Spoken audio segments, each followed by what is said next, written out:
If you've solved a problem and it's a problem that other people need help solving, then you can write an ebook on solving that problem and you can sell it for 20 bucks. Sell 5 copies a day, that's $100 a day. And for most people, that's enough to replace their 9 to 5. And it clicked with me and I was like, oh, I stopped watching porn. And I know that a lot of people struggle with that, something that I struggled with. I woke up one morning to my first "You've made a sale." I made more money while I was sleeping than I would have 1 hour on the clock. That's a huge jump from $10 an hour at a sporting goods store. I got canceled. My whole social life got uprooted overnight. Like I went from, I had a job, I had 2 churches that I was going to, I was dating a girl, and like that. All of those things just fell out and I no longer had them. I'm not gonna let this stop me. Like just because I got canceled, just because I lost my job, I've made money online, and if I've done it once, I can do it again. Welcome back, everybody, to the Colemination Project. Today I have a good friend of mine who I met through a men's retreat. His name is John David. Say hi, John, to the audience. Hey, man. Thank you for having me on your podcast. For sure, yeah. So you're a bit of a hypnosis NLP mullet extraordinaire. Is that correct? Yeah, I would say that's correct. Yeah. Best mullet this side of the Mississippi. Yeah, well, actually, well, you're in Texas. So I don't know. People with better. Yeah. I have yet to see what I remember the first time I talked to you when we were having like a group chat or group like Zoom before the retreat that we met on. I was like, your personality actually, you might be the first personality or one of the first that I've seen that fits the mullet. That's like it's like an obvious like match for you. And I was like, it's perfect. That's the thing is even my parents have been like, I can't see you without a mullet now. It's like it's just too ingrained with you. That's like, isn't it like right? Like it's crazy. Well, that's the great thing. Get rid of it now. I know, right? It's like it's the authentic you. You know, who knows? Maybe someday you'll grow out of it, but maybe not. You know. Yeah, I'm totally open and receptive to. I mean, my hair has changed a lot over the last few years. I used to have really long hair. I've always liked longer hair, and then but the mullet, it fits my face shape, it fits my neck shape. Like it's just a great pairing. Very thankful for. Maybe you won't grow out of it. Maybe you won't grow out of it. You'll just actually grow it out longer.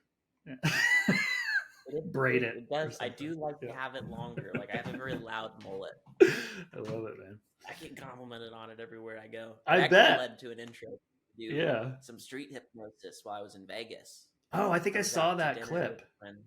Yeah, man, it was crazy. I was out to dinner with a friend of mine, and we were walking through the casino, walking back, and this group of 4 guys, they go, dude, that is the coolest hairstyle. That is the coolest haircut I've ever seen. And we're talking for a minute, and then my buddy goes, now you guys should ask him what he does. And I'm like, I do hypnosis. And they all go like, dude, can you hypnotize our friend? And the guy's like, why me, guys? Do you really think I'm that messed up? Like, I need that much help? And they're like, yeah. It's nothing like that. And he's like, what should I get help with?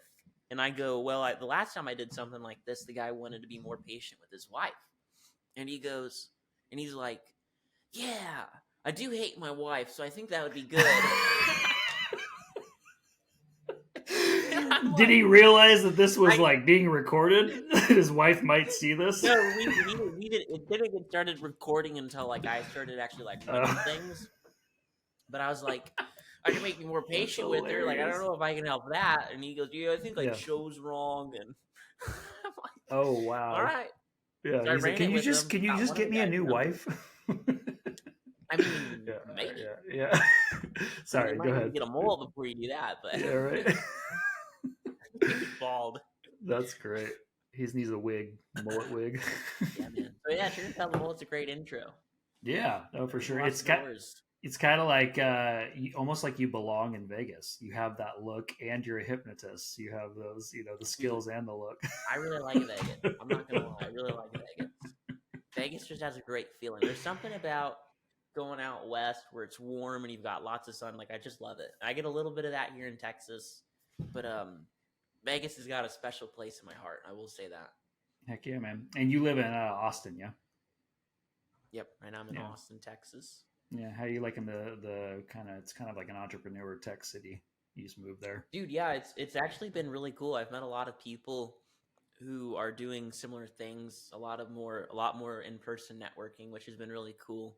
Got a lot of quality friends that I've met pretty quickly, and that's the cool thing about having the skill set that I do is when I do enter into communities or when I do enter into groups of people, there's a sense that I get from people where they're like, oh, this guy is pretty valuable. We should talk to this guy about more things. So like the church that I'm going to, I've spoken with the pastors and I've told them about my book, and I'm like, you guys have talked about porn and spending too much time on screens, and now that's a problem. I have solutions. So I've gotten some book copies over to their head pastors out there, and I'm just waiting to hear from them. Get that ball rolling. But that's a cool opportunity that seems very Austin focused, very Austin central, because you do have a lot of entrepreneurs, you do have a lot of mindset oriented people. The amount of people that I've ran into where we've been able to talk about the importance of eating like grass-fed, grass-finished beef, drinking raw milk, going all organic on your foods, cooking foods. The amount of people that have been like, well, this restaurant cooks with seed oil, so maybe we should choose another one, is like, has been like, for me, that's pleasant because I enjoy cooking my own food and being very intentional on what I eat and what I prepare and how I prepare it. So running into people that for the longest time I would only come across on different corners of the internet, like on Twitter and X, it's like, oh, these people are real. Yeah, exactly. They actually exist in real life. yeah, which has been really cool. That's one of the cool things I loved about Austin when I went. It's just the vibe was very much like it's, I don't want to say politically progressive, like it's kind of is, but it still has the down home values, like the Texas like conservative values mixed with like the higher, more developed mindset of like knowing that, okay, we should probably take care of the earth and do organic, but we also like guns, we also like God, we like, you know what I mean? Like, so that's something I really connected with you on outside of just the hypnosis and NLP stuff, is like, you're a very unique individual, not just your hair, but but no, just like how you look at things is really nuanced and you're very much a take it item by item, situation by situation. You look at it from a fresh, very like free thinking perspective and not some like preordained ideology, which is what I love, and part of the reason I wanted to have you on. So Dude. Yeah.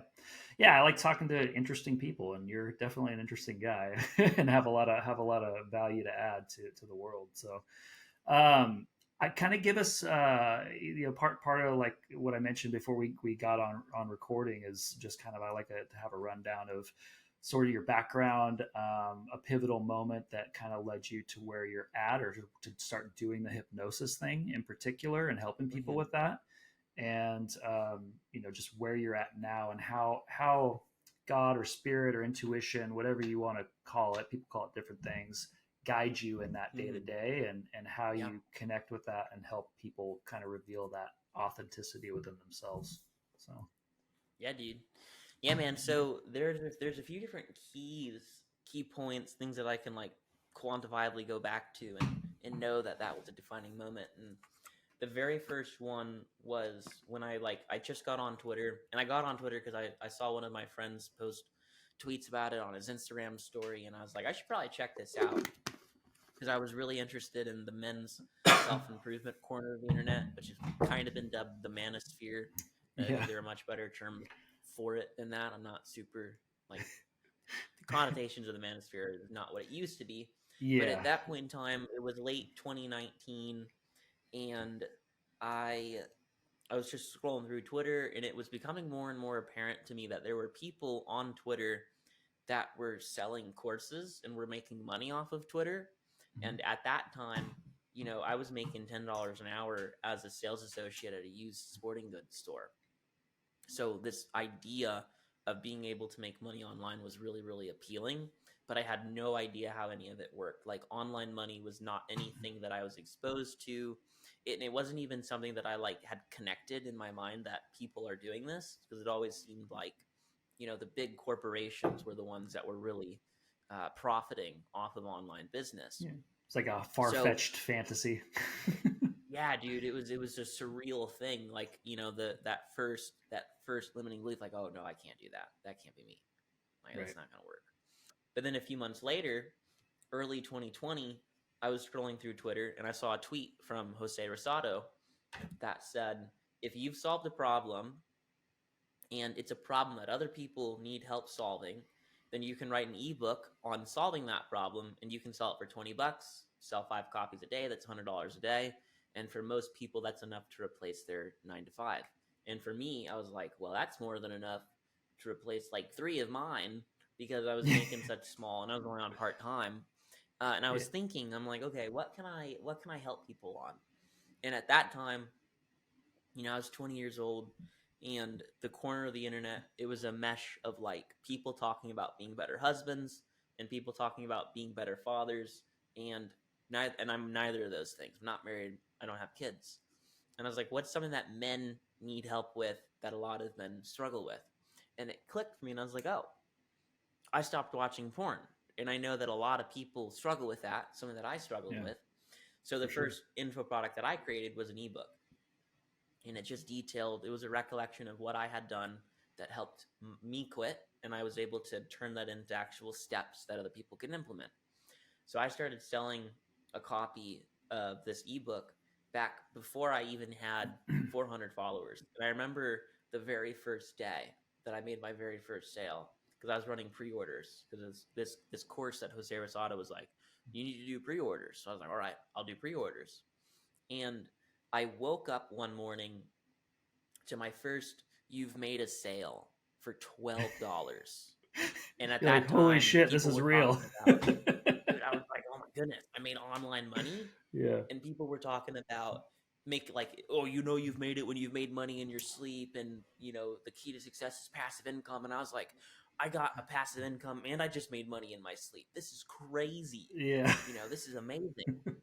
So I ended up having like a $120 pre-order run, which, dude, that was like I would make maybe $250 bi-weekly at my first job, like, because I was just part-time, making very $10 an hour. So I made my first $12 online, and I was like, this is crazy, this is amazing. I made it while I was sleeping. I wouldn't even I made more money while I was sleeping than I would have 1 hour on the clock. And I was like, this is great, this is amazing. And so a few months later, next pivotal moment, where, because a lot of people, they debate, like, should I go all in on the online business? Should I manage it with my job? And this was right around, pandemic stuff was going on early 2020. But I also ran into a situation where I got canceled. And part of that was because of social media posts that I had made. Some of the people that already didn't like me used my very traditional masculinity-oriented posts to paint some picture that I was misogynist and sexist and all these other terrible things. Yeah. Where my former boss, which is nuts, dude. I worked at this place for 3.5 years, small family-owned business, and they're like, we're going to have to let you go. So I lost my job. Well, this was a small town. You're in a small town, yeah? Yeah, man, it was a pretty big deal. Like, my whole social life got uprooted overnight. Like, I went from, I had a job, I had 2 churches that I was going to, I was dating a girl, and like that, all of those things just fell out, and I no longer had them. Wow. So my last few years, while I still lived in Illinois, were very tough, because it turns out that getting canceled is it's pretty traumatic. Like, I had a lot of things that I had to sort through with that. But I remember, I spent a week after I was done, after that whole thing went out, when I spent a lot of time out in nature, out at a park, reading my Bible, journaling, praying, and like sorting things through. And the one thing that I was certain on was, I'm not going to let this stop me. Like, just because I got canceled, just because I lost my job, I've made money online. And if I've done it once, I can do it again. So I decided to go all in, still living at home at the time. I was able to get some unemployment to kind of help with some of the burden from that. But unemployment, dude, that was like $90 a week. It was nothing. It was just Yeah. enough for me to get Go out to gas dinner a and couple some food times. when I Yeah. go out with friends. Yeah, dude, it was Yeah. nothing. So I kept building my business, and I got connected with other coaches and some other people that were doing online business. And over time, as I was like selling copies here and there, like I remember my first like $100 a week. I was like, dude, this is crazy. And then I had my first $100 day, and I was like, dude, I've made it. Like Damn. I've Yeah. made it. This That's a is huge insane. jump from $10 an hour at a sporting goods store. You Oh know. yeah, dude. Yeah. Oh yeah, dude. Just from tweeting, just from making posts. Are you kidding me, dude? It was Yeah. crazy. So then I got contacted with coaches who have became friends since then, and they're like, you should do coaching for this. Like you can coach people to quit porn. So I signed on my very first coaching client in April of 2021, and he paid me $300 for a month of coaching for Wow. accountability for coaching calls. And I was like, this is nuts. Yeah. This is crazy. So I go from like making virtually no money after getting canceled. It wasn't until a few months that like things actually started to pick up. I did another pre-order launch when I released the video masterclass in mid-December to early January 2021. Signed on my first client April 2021, and then like the second month I signed on like 4 clients, and I was like, things are starting to pick up. This is nuts. Damn, So man. I had to do like a whole dude. It started to pick up really quickly. Yeah. So I had to do a whole revamp. Like I had to get my schedule in order. I had to get my productivity in order, and some other things. I was even doing a podcast at the time that I unfortunately had to stop because I was too busy with client work. Yeah. So I There's hired a productivity coach. A lot of dudes out there watching porn that need help. Yeah, man. You know, yeah, for real. Out there watching porn. Duty calls, man. I was on the front lines of helping dudes get off of it. So it's just one thing after the other, and then I remember I got in contact with Dan Coe, and in September 2021 was the first time that I enrolled someone in my 31-day quit porn mastery program, which is, you work with me, you get off porn in 31 days. And that just continued to scale. So I remember I hit my first 5K month, and then I worked with a sales coach. I worked with my sales coach, Andy Strom, when I had $6,000 in my bank account. And at the time, he charged $5,000. So I was like, I'm going all in. Yeah. And I've done this multiple times where I've been like, I'm going all in on myself. If anything, I've spent the most money reinvested into myself for my own well-being, whether it's my health mentally, physically, emotionally, and then right back into my business. Yeah. And that's something that I've done a lot over the last few years, and it's paid off tremendously. Heck yeah. So the next big kind of moment for me was when Joshua Lysek, who's a friend of mine and a role model in my own mind, where he created a persuasion masterclass called The Best Way to Copyright It. And initially, it was in a special edition only to those who were subscribed to his like top tier newsletter. And I was subscribed to it. I even had a dinner with him when we met in Ohio. And he was asking me, he's like, what would be valuable to you to pay this amount of money for a yearly subscription? So I even helped brainstorm the idea for the newsletter. Not a lot of people know that, but that's super cool to me. So when he created this masterclass, The Best Way to Copyright It, and the premise was using hypnotic techniques to write better copy, to write more persuasive copy. Mm-hmm. So this was my first exposure to hypnosis outside of the mainstream media depictions of like swinging the pocket watch and, joking of it being like mind control, or seeing the off like stage hypnosis. Yeah, something you see at the fair. Yeah. So this was the first time that I saw like, oh, there's a practical application of this. Like this might be more than what I thought it was. Mm-hmm. So I go through his masterclass. I study it. I use it. I apply it. I use it to my landing page. And then in March 2022, I had my first 10K week. Mm-hmm. And I was like, dude, this hypnosis stuff, it's making me more money. And then I thought to myself, okay, if this is making me more money, then I should rewrite my program modules I should rewrite my course material with this hypnotic technique in mind so I can get my clients better results, right? Because sure, you'll have some people in online business, they're just after the money, right? Mm-hmm. I want to help people. Right. So then I was like, okay, what which am I actually going to makes do you with more this money. program? Right, dude. Yeah, right. Well, there's a great quote. There's a great quote by Jay Abrams, and I think it's in his book, The Sticking Point Solution, where he says, and this is a paraphrase, but he says, if you're asking yourself, how can I make more money? You're asking the wrong question. You need to be asking, how can I help more people? Right. How can I help more people? Because the more value, the bigger value you add, the more stress you take off people.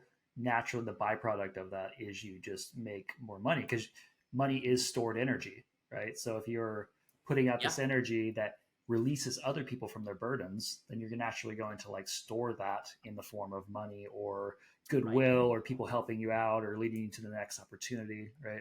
So, yeah. So I learned written hypnosis, applied it to my modules, clients started to get better results. And I was like, okay, there's something here. Like there's something quantifiable that is going on, that's working, that's repeatable, and it can be systematized, which in my line of work, that's what I'm most interested in. What can I systematize to get clients results? Because we know if you have a system and you follow a system, you get results. And that in the world of online business, the world of coaching, is very valuable. So I knew that hypnosis was a viable system. So then the next step was learning how to use it in my speech patterns and how to actually use it on coaching calls. Because at the time, before I learned hypnosis, my coaching was closer to consulting someone through my program material. And now, since using hypnosis, I'm able to do a lot more coaching, where it's no longer like because it was technically consulting. Now it's actually coaching. Like I'm actually able to coach people through things because of the mental frameworks that I now know with hypnosis.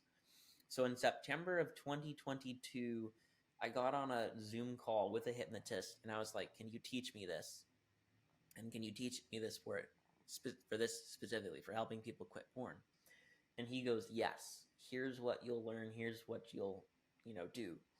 And I initially had like I was like, all right, I gotta figure this out on my own. I gotta make sure that this is the right tool for the job, the right thing that I wanted to learn. Because there's connotations of hypnosis, right? I mentioned this in the appendix of my book, where, because in my appendix I talk about hypnosis. And for most people, hypnosis at best is either a stage magician's favorite trick, or at worst, it's a secret tool of the occult. And I wasn't sure which was it. I was like, is there something going on here with this thing that's actually bad, that I should refrain from using? Because a lot of people, oh, well, you're opening yourself up to let other people take control. And I've learned that is totally not true. Like that is not how hypnosis works. But I didn't know that at the time. So I wanted to go and do my own independent studying, my own independent research, and compare and contrast it to Bible reading and make sure that like this is a proper tool. And in January of 2023, so a year ago now, I was on a group call with my former clients, because we do weekly calls at that time. And I was talking with them about hypnosis and how cool it is, and I was like going, I need to do this, I need to do this, I need to start working with this guy. And I had a moment in my mind where I went from, I need to stop saying I'm going to do this, and I need to do this. So I messaged the hypnotist, and I was like, I'm ready. I will pay you right now. Like, send over the link. I will pay you right now. And the next day I did. And then we had our first few coaching calls where he taught me things. And then the month where I started with him in February, I had like 7 clients. So I had a lot of practice hours. I had a lot of time to start using new things. And what was happening was, slowly but surely, my clients were getting better results. They kept getting better results. Things would stick. Things would last longer. They would catch on to things faster. They'd understand things better. Because that's really what hypnosis does, is it allows you to communicate in a more effective way that you can personalize and individualize to someone, so that they're able to take it, they're able to use it, they're able to keep it. Because general communication, knowing what I know about hypnosis, the way that you communicate is your own unique way of communicating. And the way that you communicate is going to land best on people who communicate similarly.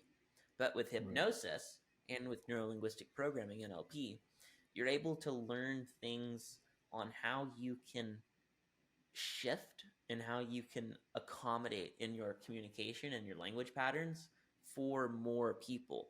So my communication is able to be more individualized with whoever I'm speaking with. Therefore, they're able to latch on to it quicker, more efficiently, and more effectively, and it makes more sense to them, which is really what good communication is you're accommodating for any differences between your two speakers, and hypnosis really allows for that. So I learned with this coach one-on-one, and then he had a group coaching offer, and he's like, I'm going to throw you in this because this is kind of like the beta cohort, and I just want to get people in it. So I did that with him, and the group coaching was very, very helpful because he would teach us things, and then we'd go into breakout groups, and we would practice it immediately, which was incredible. Super, super helpful. Right. So at that point, I started with the hypnosis, and then I started working with Joshua Lysick on my book. So Joshua Lysick is a professional certified ghostwriter, and he's a professional certified hypnotist. So I was already interested in him for the copywriting and learning persuasion. But my introduction, my exposure to hypnosis was through Lysick, and we were friends. And he had his ghostwriting offers for his book, which now he charges like multiple six figures to have him write your book. And that wasn't in my marketing budget to do that, but he rolled out his Authority Accelerator, which is a 5-month intense experiment or experience where you work with Lysick and a group of 4 other authors, so 5 authors total, and you meet every single week, and he tells you what to write in your book for it to be the best book on making you the authority in your niche. And I enrolled. I was actually the first person to sign up for that. But before I signed up for it, and I actually signed up for it the Monday before you and I first met in Las Vegas on our men's retreat. And knowing Lysick and knowing what he does and how he operates, I wanted to get on a Zoom call with him because I wanted him to hypnotize me so that I would work with him on the accelerator because I wanted the book. The price was too good to say no to. I had it in my budget. I was like, I have to do this, but I don't feel like I can. But you still had. So we hopped on the call. Well, right. You still had like a fear there. There was like a there was still the fear. There were still the limiting beliefs, and those were totally holding me back. So I get on this call, Lysick, knowing that he's going to be able to help me work through this.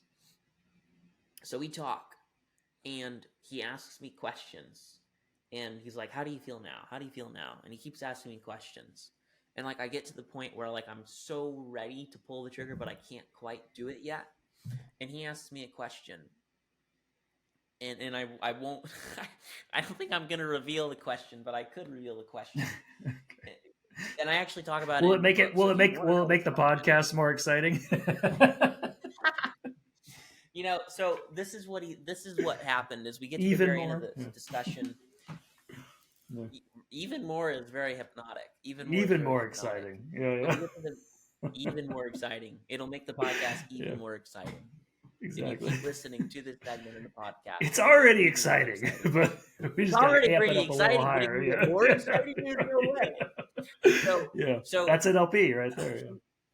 It is NLP. It is right because you're speaking to that subconscious part of the mind, which is one of my favorite things to talk about. But I'm on this call with Lysick, and this isn't a selling technique, but it could be. But what happens is he spins an image in my mind where he goes, think about having the book done. Think about the doors that will open. Think about the connections that you'll have with this new book. And think about how good that feels. And I'm imagining all these things, and I'm like, that'd be pretty sweet. Yeah. And he goes, can you feel that way now?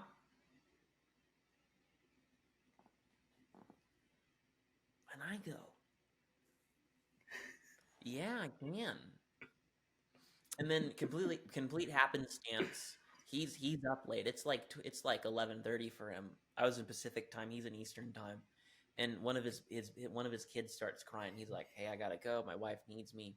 And like we get cut off right there in that moment, which also could be a sales tactic, but completely happenstance. this was not planned for. Yeah. He's like, we'll talk soon. It's serendipity. And I'm thinking about it. Dude, right. I'm thinking about what happened and what he said and what just went on and what happened in my brain and how my feelings changed. And I go to bed and I wake up the next morning and I text him. I say, let's do it. Like, I'm sold. So he sends me over the deposit. I make it. And then 5 months later, book's done, released on November 1st. There it is. And I got the book, dude. This is amazing. And yeah, for the audience, you guys can find this book on Amazon. And yes, yeah. If you look up, I can't believe how easy this is. You'll find it on Amazon. No audio book yet. That is in the works. You should also be able to download it anywhere else that you can download ebooks. But if you want physical copies, they're going to want to go to Amazon and look up. I can't believe how easy this is. Cool.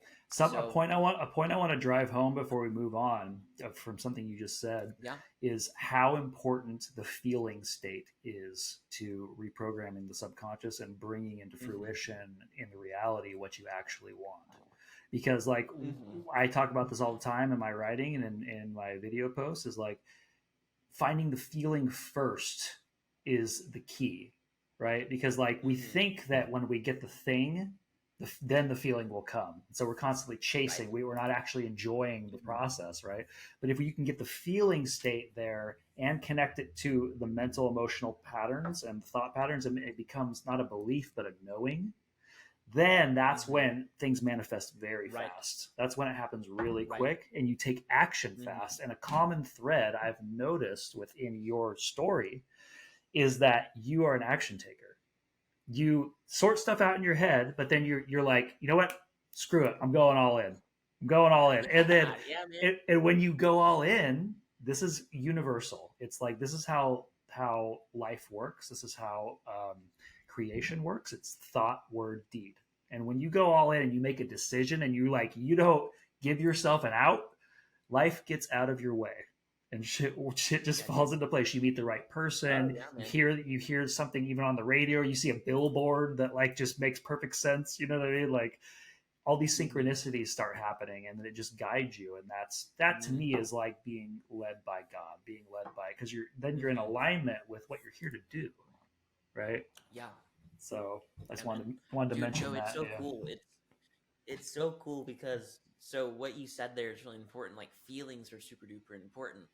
And this is why, so the subconscious mind, it doesn't need, and because it doesn't need, it doesn't use, but it also, since it doesn't use it, it doesn't need it. So it's cyclic there, but it doesn't need logic. It doesn't need analysis. That's what our conscious mind is for. Our conscious mind is what uses data. It's what uses analysis and what tries to use logic to drive our decision making.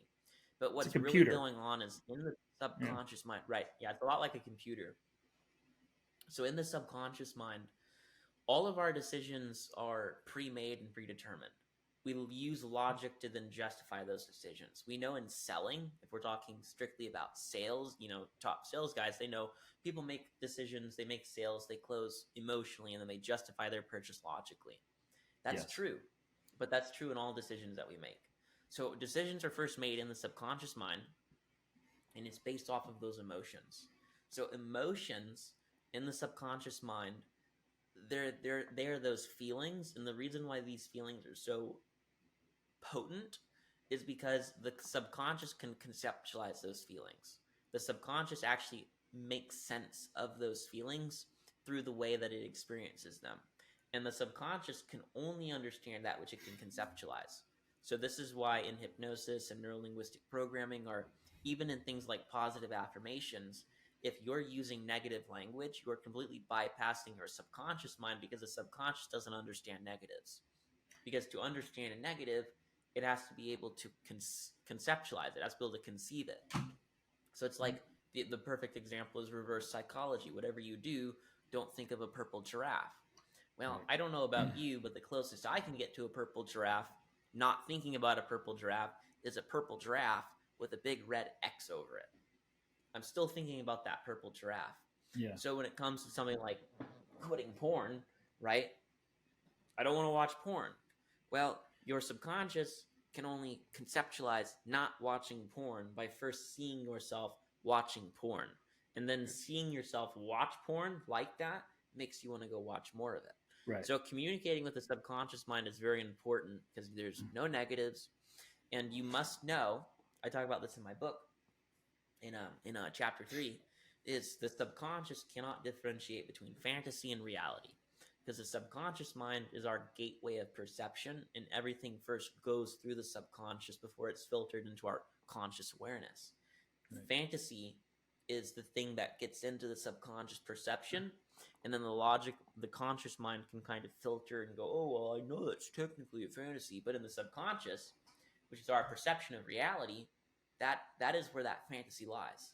Right. So in hypnosis, you are creating a multi-sensory experience in the subconscious mind that is real, and that parallels the experience you have in your conscious waking moments. You're using sensory language, you're describing things, and you're really tapping into those feelings. So in the subconscious mind, right, the work that I do with clients revolves around feelings an awful lot. And it's not like in a lofty sense, right? Because everybody these days, oh, my feelings, oh, my truth. And it's just a complete disregard and disdain for the conscious mind, which we have the conscious mind for a reason. If we didn't need it, we wouldn't have it. It's the director. Right. The conscious mind is very useful, but when it comes to breaking bad habits or doing more of what we know we should be doing, getting out of our own way, or worrying too much or overthinking, the conscious mind actually doesn't make these things easier. So going into the subconscious mind to sort out your programming, to sort out your feelings, very, very powerful. For sure. And so to simplify that even a little bit more, put it at a different angle, would be to say, like, people are often thinking in negations. Like they're thinking in terms of like they're thinking they're going to solve the problem of not getting sick by saying like, oh, I hope I don't get sick, or, they're still thinking, or like, I don't want to watch porn anymore. Okay, we know that, but your subconscious mind is taking that and seeing that negation and feeling that negation, and then it is continuing to perpetuate it because you're still thinking about porn, and instead of thinking, what do I want instead? Right. And then feeling that state of like, how good's it going to feel? Just like you described with the book, like, how good's it going to feel when I am free from this affliction of porn, and I'm able to like wake up confident and know that I can overcome this, and know that I can make different choices, and know that I'm conscious and self-aware and actually able to direct my own life and feel a certain way when I want to feel that way, like at will. Right. And so it's a total reprogramming, because most of our society and what we're brought up around is literally negation, or literally trying to get you sucked into some sort of like, frivolous pleasure that's like short lasting, just to like get your dopamine receptors going, instead of a long-term fulfillment of developing yourself as a human being in your natural, authentic like pattern, right? The things that you're actually good at innately. Right. So like NLP to me and hypnosis to me is a very useful tool, probably maybe the most, if not one of the most useful, like it's up there like top 2 or 3 for removing these old layers of conditioning and getting to the bottom and uncovering that light inside, and uncovering that natural essence that like is led by your true subconscious, right? Because like the subconscious mind is like, I see it as like the high mind. It's like the God mind. It's the creative mind. And whatever you put in there, it's going to spit back out. It doesn't discriminate. It just does what you tell it to do.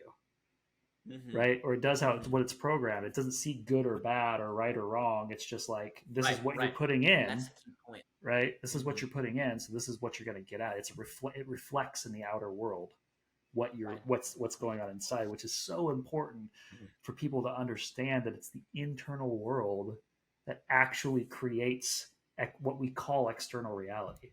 Right. Right. Yeah, dude, the only reason we're able to understand reality is because everything is being intaked by the subconscious mind. So like at any given moment, there are noises, there are sounds, there are colors, there are sensory inputs. My entire body, now that I bring my conscious awareness to it, is aware that my feet are touching the ground. They're touching the carpet. I've got socks on. I can feel the socks on my feet. I can feel the carpet on my feet. I can feel my sweatpants on my legs. I can feel my body on my chair. I can feel my shirt on my body. I can see you on my monitor. I can see my paintings in the back of my monitor, my red microphone. Way too much sensory information. Way too much sensory information. Right. However, my subconscious mind is then like, all right, we don't need this in our awareness right now. We need to be focused in on this. So the subconscious helps with things like that. It holds our programming. When people talk about the inner child, what they're really talking about is the subconscious mind, because the subconscious mind only ages with us up until about the age of 5 to 8. So like little kids are completely subconscious. Yeah. And then as we age, our subconscious is still that age. It's still young, and it reasons like a kid. So part of your language, your communication with your subconscious mind, one of the reasons this emotion-based communication is so appealing is because that's what works for kids. That's what works for the subconscious mind. Sure. So, and you made a wonderful point, right? The subconscious doesn't view things as right or wrong, good or bad, grand or evil. It views things, in my experience, in my studying, in my practice, through the lens of useful, unuseful, comfortable, and uncomfortable. Right. And those things which are useful and comfortable, or have been deemed useful and comfortable by the subconscious mind, those will constitute both bad habits and those will constitute good habits. The reason why I'm able to create content, or I'm able to engage with my coaching clients and enjoy that, is my subconscious mind knows just how useful those things are. Right. But then when you get in the context of bad habits, addictions, porn, anything, your cup of tea, right? Yeah. The subconscious goes, this is useful because it's accomplishing something. And more often than not, it's accomplishing, it's reaching, it's achieving an emotional state. So the conscious mind, this is where some of that programming from the conscious mind and the subconscious mind and the conscious mind spill over, is the conscious mind goes, I want to feel this way, so I have to do this thing, and now I feel this way. The subconscious mind goes, I want to feel this way. Okay, great, now I feel that way. So in the subconscious mind, you're able to bypass those other two things. But when you're not using your subconscious mind, when you're not tapping into that subconscious power, you're going to get stuck in the bad habits and the addictions that go, I want to feel this way, so I have to do this thing. Now I feel this way. I want to watch porn. Watching porn will make me feel good. Now I feel good that I've watched porn. When the subconscious mind can just go, I want to feel good. Now I feel good. And it can feel good detached from the bad habit. Right. But that pattern that's been ingrained into it, that's been programmed into it, is useful. Because the emotional state that's being accomplished is useful to it. Mm-hmm. Because for lots of people, they get stuck in the shame and the guilt of addiction. Any mm-hmm. kind of addiction. Yeah. I'm a terrible person. I'm a screw up. I'm a mistake. But what is going on is their subconscious mind is protecting them from something. There mm-hmm. is something that they are not in that state capable of experiencing. And in lots of cases, that's emotional trauma, that's bad experiences, or it can also just be stress. Right. So from this lens, addiction, no matter what it is, porn, hard drugs, is serving a purpose, and for a period of time, it is very helpful and it is very useful. Right. Not good or bad, helpful and useful, and bonus points for it being comfortable. You then reach a point consciously where you realize, okay, this is causing more problems than it's solving. Yeah. I'm now running into issues. My energy, my confidence, my self-esteem, I'm spending all this money on it. It's causing health issues. Like, this is no longer useful, and I'm no longer comfortable because of this. But until the subconscious mind realizes that this is not useful, this is not comfortable, but hold on a second, those are negative. You're not going to break a bad habit by going, this is no longer useful, this is no longer comfortable. And unhelpful and uncomfortable are still negatives. So what this then means is you have to go inside, internally, go deep inside, and you have to shift from this being useful to something else being useful. And this isn't habit replacement. A lot of people get caught up in, oh, well, I'll just replace watching porn with going to the gym. What happens more often than not is they get in better shape and they still have a porn addiction. They haven't actually fixed the issue, because the thing they're coping with that addiction, the reason why it was useful for so long, has to be addressed. Sure. And that thing is inside the subconscious mind. So that's why this neuro-linguistic programming, this hypnosis work is so useful, because it gets you to go inside into that root.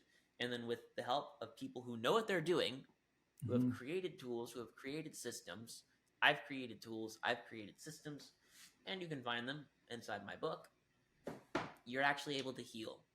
You're able to overcome, you're able to rewire, reprogram, and live a better life as a result. Right. Because we're using the subconscious mind. For sure. And so I like to correlate this with, look at it from more of like a, I guess, traditional spiritual lens, you might say, whether that's like through Christian or it's through more Eastern tactics like meditation, mindfulness, or through like in Christian mysticism, it's more regarded as like letting go or surrendering, right? So it's like you can use these techniques, these subconscious, hypnotic, NLP techniques in conjunction with like awareness practices. So it's like we can see, it's like the things that I've found like that life is most trying to get us to like move on from are in our face, right? It's the porn addiction, it's the food addiction, it's anything we're using to avoid ourselves. Just like you mentioned, like people run away and they're trying to like string together 1,000 different experiences to feel better. When in reality, what they need to do is look at what they're running away from in their subconscious, in their shadow self, from their childhood, right? And because you're never going to solve it out here. And you start to realize that once it stops working, right? You said it best when you were like, it serves a purpose and it's useful for a period of time, but then eventually it wears thin and it stops working. And that's when you're like, oh, actually, I've been running in the wrong direction the whole time, right? And it's just because every high creates a low, right? Every time you go, you use porn, or every time you use drugs, or you like stuff yourself with shitty, Taco Bell at 3 a.m. Like there's a crash from that, and that pattern repeats. But eventually, you start to see, this is like where the awareness, mindfulness practice comes in. It's like you see, oh, you get some spatial awareness from the thought, from the belief, from the feeling, and you're like, oh, this isn't working anymore. Now, what can I do about this? And not only is it not working, but I'm creating it. It's produced inside of my psyche and my emotional systems, right? And so that's when you can use a technique like hypnosis and NLP or mindfulness, or like what I've been using lately is it's called a letting go technique, which there's this guy, you probably love him if you haven't read him, but David Hawkins, and he wrote this series of spiritual books. A lot of it's from like a Christian perspective, but around when the emotional pattern comes up, the negative pattern comes up, instead of distracting yourself with porn or with, right? Because we're running away from a feeling, right? We're running away from a challenging, uncomfortable feeling. You allow it to come up in like a neutral way, and you hold it like objectively. You don't like succumb to it and act on it. So like say, a good example is say you get the urge to watch porn, right? So that comes up, you see it, you're aware of it. Okay, now I can make the decision to go watch porn, or I can like call myself a bad person and like, why do I keep doing this? Instead of just being like asking the question, like, what is this trying to show me? What can I learn from this? Can I sit with this feeling and literally relax around it and allow it to pass? Right. And the more we expose ourselves to the feeling and allow it to just move through with that awareness, it will start to drain. That's like releases the layers of belief and releases the layer of conditioning in that sense, because it starts to you start to be able to like literally drain your system of that energy. Because a belief is what? A belief is just a thought connected to an emotional pattern. Right. And so if we can stop running away from it or stop succumbing to it whenever it calls us, right, it starts to release the feeling from that thought. So every time the thought comes back up, oh, I want to watch porn, there's less of a trigger there. And so this is one way to do it more just like in a wakeful state. But you can use that in conjunction with hypnosis, where you essentially go back and do the same thing. You just redirect towards like what you want, and you see clearly and release the emotional pattern like on a very deep hypnotic level, right? So there's these multiple kind of ways strategies you can use, and you can use them all in conjunction. Or like in NLP, for example, like I went through 3 years of NLP training. There's a quick formula in this training that I use through Upgrade, which you went to one of the courses with me. It's called resolution formula, right? So you just use your conscious mind. You go, okay, what's the problem? Define the problem, define the feeling around the problem, right? And then you go, when did I decide to create this? This is the second question. And then whatever your subconscious serves you up, like, okay, this is the first time I remember having this feeling. This is the first time I remember thinking this, right? And then the third question, so there's only 4 questions. Third question is, what is this trying to show me? What can I learn from this pattern? Because it's a signal, right? What can I learn from it so that when I learn what it's trying to show me, it can be released, right? Because once you have the learning, once you have the understanding of why it's there, instead of running from it or distracting yourself, it can be removed. And then the fourth and final question is, okay, once I know that, once I face it and see it and get the message, then what do I want instead? Right? Now, what do I want to focus on? So which retrains the subconscious, it takes the conscious mind, the captain of the ship, and like tells the crew, the subconscious mind, hey, now we want to focus on this. This is how we want to feel, right? This is like the next step outside of, so we have our away from motivation, which is like, I don't want to feel this anymore. I don't want to watch porn. I don't like how that feels. I don't like judging myself. And now the toward motivation of like, I want to be free from this. I want to feel good. I want to feel this euphoria naturally because it's my God-given right. It's my natural state, and I've been chasing it in a thing. I've been chasing it in a pattern or in a experience. When really it's inside, like the whole time. Like that's what I mean. Like we've been running in the wrong direction, and eventually, all these exterior experiences show us that. They lead us back home, back inside to realize, oh, I was the source of it the whole time. And you can call that God, you can call it whatever you want to call it, spirit, like it's in there, right? Like Jesus talked about this stuff. He's like, it's inside of you, right? Like heaven is here right now. People just don't see it because they have all these filters on, right? They have all these preconceived judgments and notions. And if you remove those through things like NLP and hypnosis, once you remove those, then you're clear. And like in Zen, they call that enlightenment. Like they call that enlightenment is just seeing things the way they are instead of seeing them the way you are. Instead of seeing them through your conditioned beliefs and patterns and preconceived notions that you've been taught, right?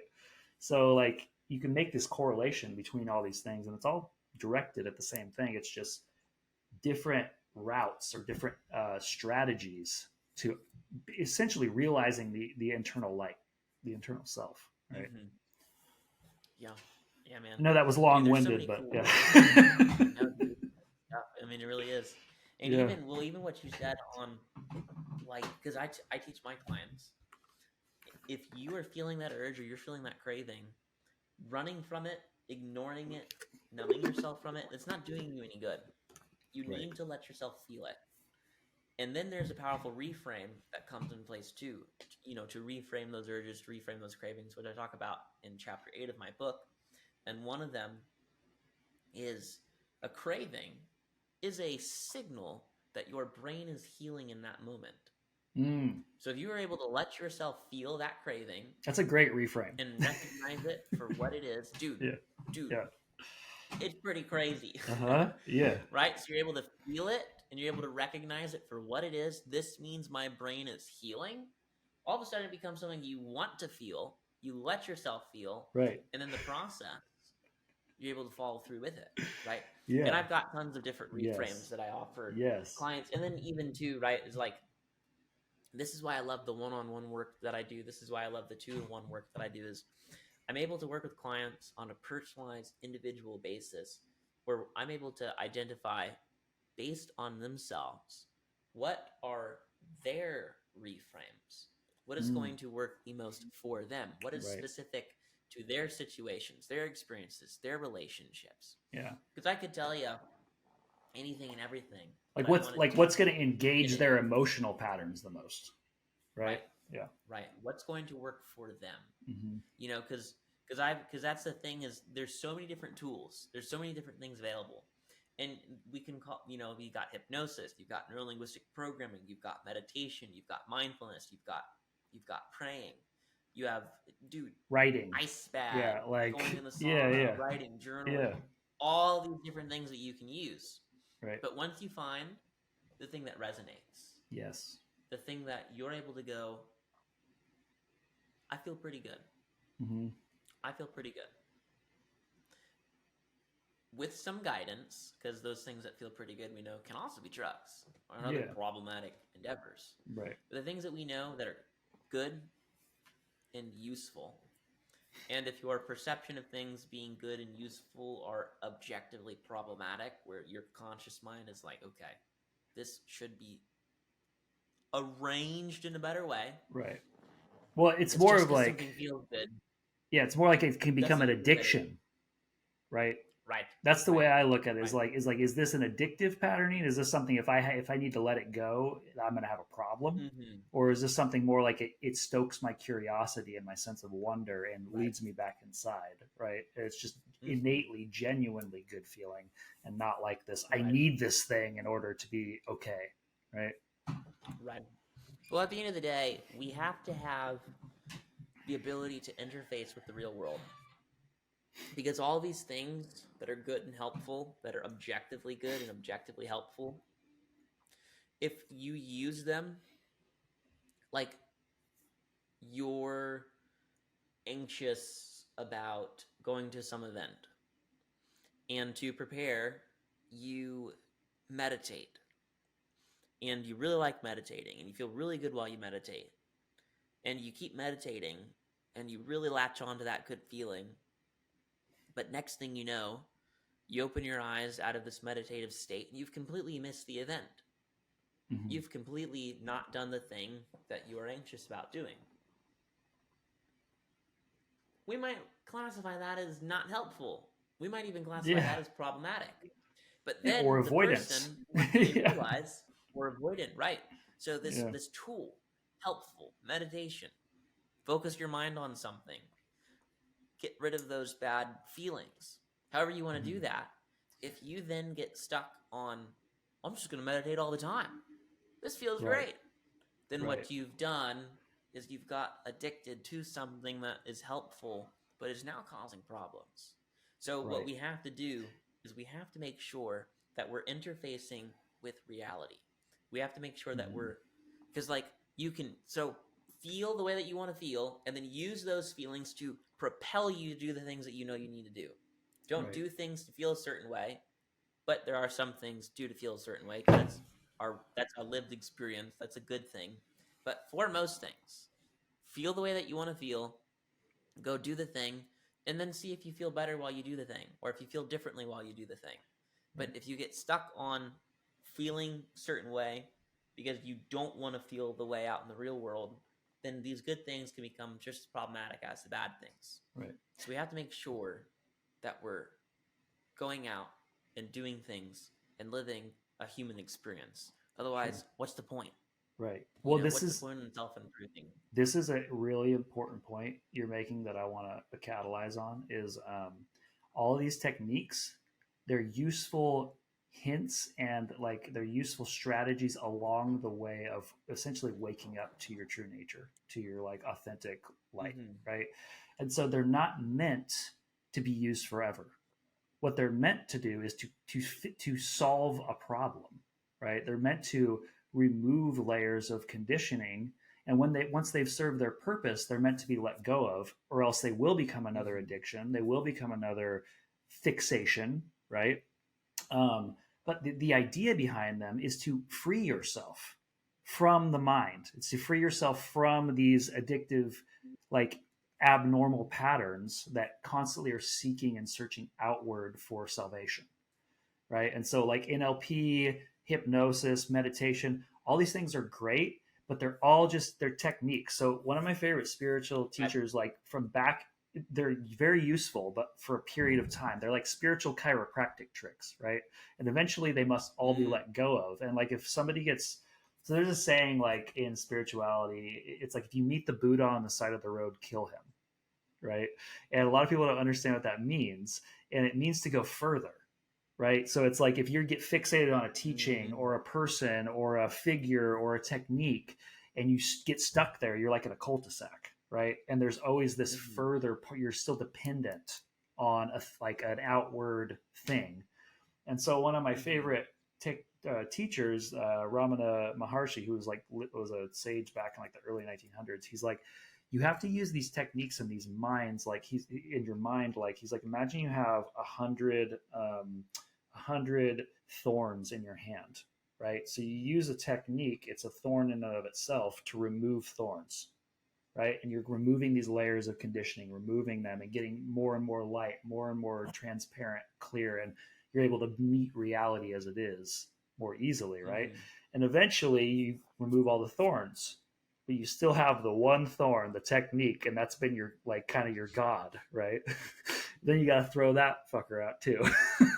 And but then you're free. That's the whole point, is like, it's like people like in spirituality or religion or in different, like in psychology or therapy, they're like, well, you might have to just do this forever.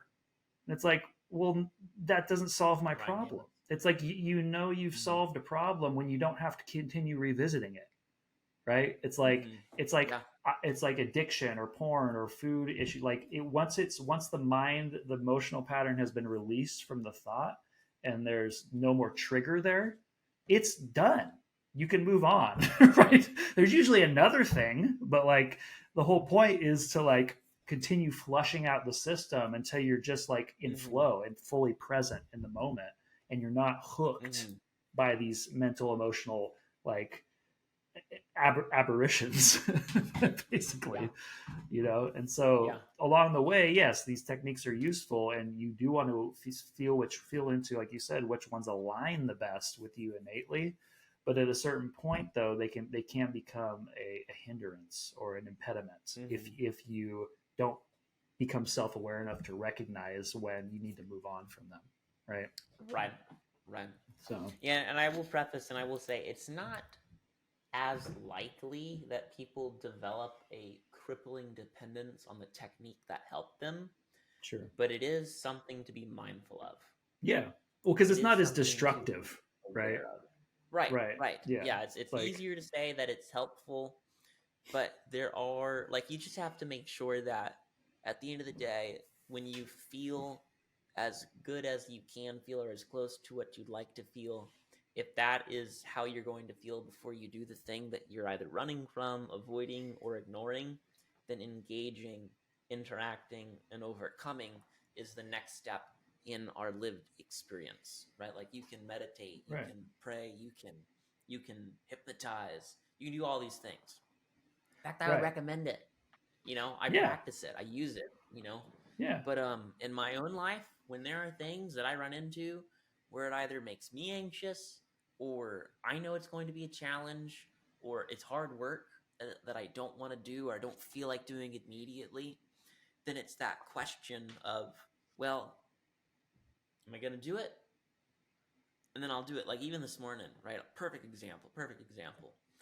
I am in a spot where it has been brought to my attention that reaching out to people who were once interested in what I had to offer, that for whatever reason weren't able to move forward, is an excellent way for me to get clients. And this morning, my goal was to do some of that outreach before I got on our show here. And I'm like, yeah, I should do this. But I'm sitting there and I'm going, so I'm thinking to myself, yeah, I should do this. I should go do this. This outreach is going to be, this makes sense. And I remember writing down in my journal, so why am I not doing it right now? Like, why have I not gotten up? Why am I still contemplating this? Why am I still, and like, I could have sat there and like done the little, I could have changed the feelings. I could have interacted with that. I could have used all these interfaces, but instead I got up. I came down. I just did it. I started sending messages. You know, like it wasted so much time. Yeah. It doesn't have to be that complicated. Right? It doesn't have to be that. Yeah, that's the thing, right? These techniques, these methods, these strategies, they're very simple. But when you know that simply doing it is what must be done, well, I gotta like get in the right headspace first and all this other. Just go do it. For the love of God, that's what. Do it. Right, and that's why the awareness piece I think is the most simple piece. Just coming back to what's in front of you. Okay, it's like, okay, I need to go do this. Okay, then what's the solution? I'm gonna go do it. Right. It's like the simplest thing, but sometimes you need the techniques. But sometimes, a lot of times, it's I just need to do the. I just need to do the work, right? I just need to like make the decision, right? Which is, I think, which is paramount. That's like the prerequisite, right? That's like the thing that I think a lot of people have trouble with is like making the decision. But it's usually because they're not in enough pain, at least in the beginning, or they haven't figured out how to like propel themselves or motivate themselves toward motivation, through like looking at what good is going to come of it, versus like most people in the beginning, at least before they catch on to these practices and this way of thinking, they have to be like blasted away from something. Like it has to be really painful before they change, which makes sense, because why else would you change if it was working for you?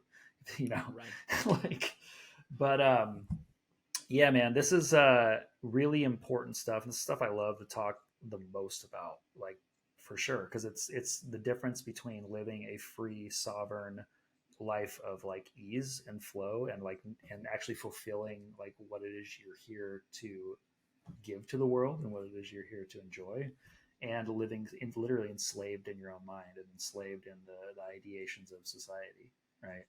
So it's the most paramount thing. I mean, Jesus said it best, right? He's like, seek first the kingdom of God and all else will be added onto you. Not seek first the job, the relationship, the money. He's like, seek first, find that light inside, remove all the bullshit that you're believing and thinking, and then everything just tends to work out. It just starts working out for you, right? Because you can see clear, you know? So yeah, love that. Yeah, so man. he had a way of simplifying things, which was great. Yeah, dude, there's a lot of the way that guy knew how to preach things, parables, dude. He knew what he was doing. He really knew what he was doing. Yeah, for sure. He spoke straight truth. He met reality as it was, and just saw things were for how they were, you know. So yeah. So something that I'd like to read from. Sure.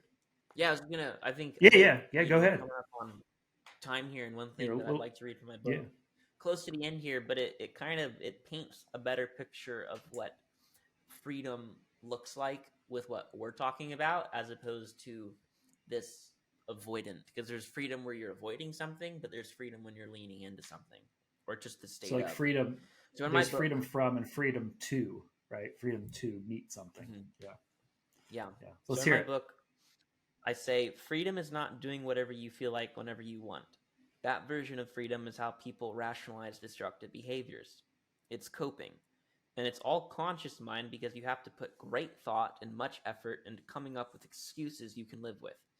Actually, John, I feel free because I don't feel guilty whenever I do what I know I'm not supposed to. We might call that mental gymnastics, not freedom. Freedom, to the professional hypnotist, is better thought of not as guilt or shame-free, but the state of freedom from. That is, in your day-to-day life, you are free from even awareness of there being a thing that you wanted freedom from in the first place. It's as if the urges, desires, and habits you once struggled with are just, well, they're gone. It's like they've been deleted in the same way you delete a file from your computer or phone. It's gone. Just gone. There's usually not a deleted file with here icon or any such reminder. That's freedom. Conscious effort, much less coping, is no longer required. So by following the methods in this book, your subconscious mind will do the heavy lifting. So you'll probably have zero desire to seek out or indulge in the thing you used to have to consciously fight. There's nothing to numb, escape from, or run from any longer when you read my book. I can't believe how I easy love this it, man. is, That and was learn like how to conquer the screen readers perfect and the power of the subconscious marketing mind. pitch that is extremely useful. That's amazing because it's true. Like once you remove the trigger, the thought no longer has a hold on you. It's like we have, I wrote something the other day. So we have 70 to 80,000 thoughts on average a day, but only a small fraction of those we get hooked on. And once the emotional trigger is gone, it's like it doesn't even compute. There's like it's just gone. Like you said, it's gone. Yeah. And so yeah, and it's no longer a problem, and that's how you know it's been Right. solved. Right? Yeah, You don't it's have to gone. keep revisiting it. It's gone. Because if you have to keep revisiting it, it takes practice, right? So cool, man. Well, where can people find you? Right.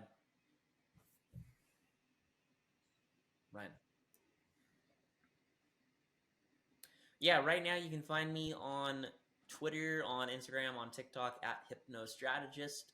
That is HYPNO strategist.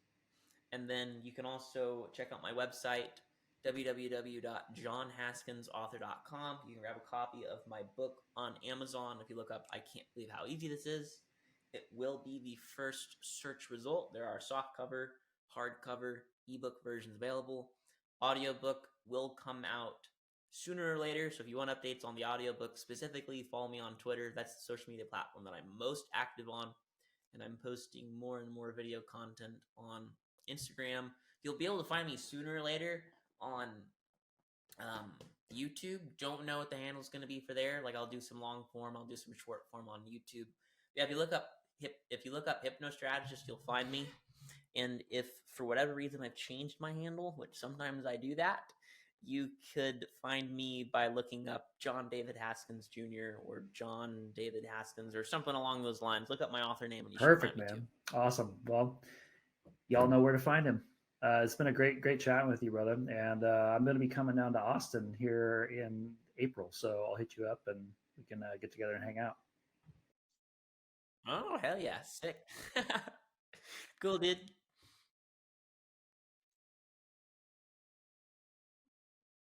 Yeah, man, you too. Thanks for having me on.